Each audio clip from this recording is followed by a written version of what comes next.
gün artıq evlatların böyüyüb universitetə daxil olanı varmı? Yox, hazırlaşır. Hazırlaşır. 11-də oğlum. Bu illəri inşallah. Hansı universitetə hazırlaşır? Ay maşallah bu da. Hə, İqtisadiyyat Universitetinə görək də ikinci qrupdur. Heç biri sənət seçmədilər, hə? Sənət. Əslində, çünki ataları da əslində sevilən üçü də- aktyor, rejissor, Aygün də gözəl Əslində üçü də musiqi sahə, yəni oğlum aktyorluqda İncəsənət Gimnaziyasının aktyorluğunda oxuyur.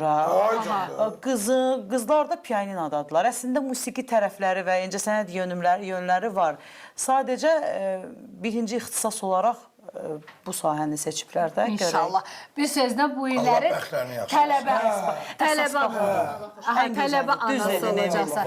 Aytacın da evlatlarının istedadı var. Qızının yadımdadır. Bizim efirdə qonaq canlıdadır. Aytacın qız elə ki, böyük A, balaca A. Yəni, insan necə hərəkətindən tutmuş, səsinə qədər. Oxuyuram. Maşallah. Aytac, yenə göndərəcəksənmi Türkiyəyə, yoxsa sənin yanında olacaqlar bu il? Hə, fikrim var, onlar belə danışmışıq da, hər yay Türkiyədə Atalarının yanında olurlar. nənələrinin, babalarının yanında olurlar.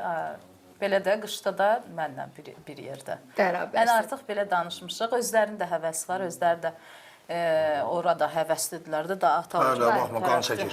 Qan çəkir və həm də nə yaxşı, nə gözəl.